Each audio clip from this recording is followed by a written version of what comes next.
자, 오늘은 리그를 아무리 외워도 솔로가 늘지 않는 이유에 대해 얘기해 볼 거예요. 여러분은 이야기를 하지 않기 때문이에요.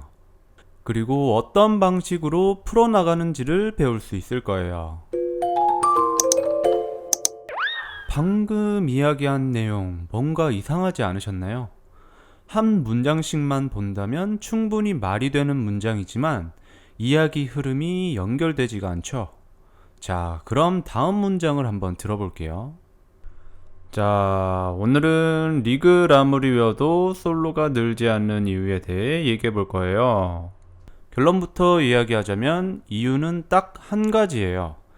여러분은 이야기를 하지 않기 때문이에요. 갑자기 생뚱맞게 웬 이야기라고 생각할 수도 있지만 이 강의를 통해 솔로에서 이야기가 어떤 의미인지 그리고 어떤 방식으로 풀어나가는지를 배울 수 있을 거예요. 이 두 문장의 가장 큰 차이는 앞의 문장과 뒷 문장의 연관성이에요. 어떤 이야기를 할 때 앞서 이야기한 문장에 덧붙이는 말이나 끝맺음을 통해 그 주제를 마무리해야 다른 이야기로 넘어가더라도 듣는 사람들은 어떤 이야기를 하는지 그 주제에 대해 확실하게 이해를 할 수가 있어요. 자, 그럼 음악에서는 그 이야기가 어떻게 구성되는지 한번 살펴볼까요? 먼저 예시를 한번 들어볼게요.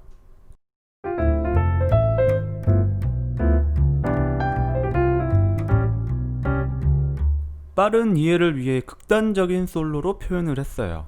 이 D 마이너의 라인과 C 메이저의 라인 둘 다 하나씩만 본다면 다 말이 되는 솔로예요. 코드톤 음들도 충분히 들어가 있고 들었을 때도 어색하지가 않죠. 다만 이 두 가지 솔로 흐름의 연관성이 느껴지시나요? 자, 그러면 다음 예시를 한번 들어볼게요.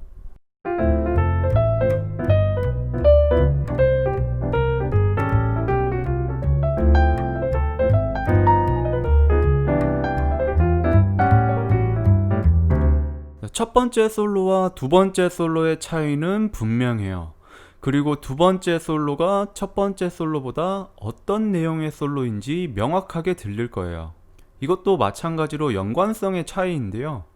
D 마이너 솔로 마지막 리듬을 그대로 다음 코드에서 음만 바꿔 연결지어 끌고 가고 있어요.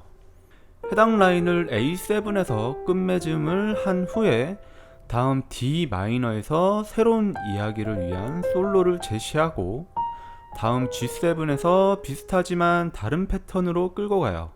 또 해당 패턴을 C 메이저에서 다시 한번 음만 바꿔서 끌고 가고 마지막 A7에서 패턴은 같게 시작점을 다르게 해서 마무리를 지어주고 있어요. 결국 이 솔로의 이야기 구분이 이렇게 나뉘게 되는 거예요. 이야기의 개념은 대충 이해가 돼도 실제 내가 이걸 적용하는 것은 쉽지가 않아요. 이 부분의 공부 방법은 결국 음악을 듣는 것밖에 없어요. 대신 음악을 들을 때 이 사람이 이야기를 어떻게 하는지 주의 깊게 들어보는 거예요. 예시로 다른 아티스트들은 어떻게 이야기를 하고 있는지 몇 가지를 들어볼게요.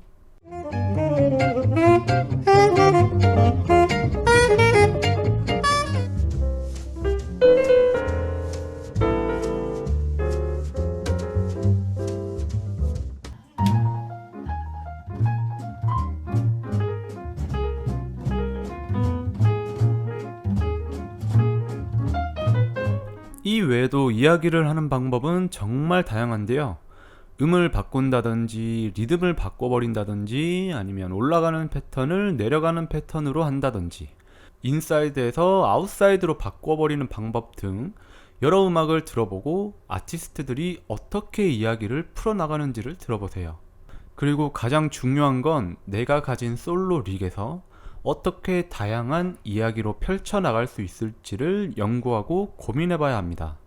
솔로 연주 내내 이야기로 푸는 게 아닌 릭으로 연주를 가득 채우는 건 불가능한 일은 아니에요. 다만 그 효율성과 음악성에 있어 릭을 많이 넣은 연주가 과연 좋은 연주일까요? 음악도 하나의 작은 이야기라는 점 마지막으로 남겨드리고 마무리하겠습니다. 감사합니다.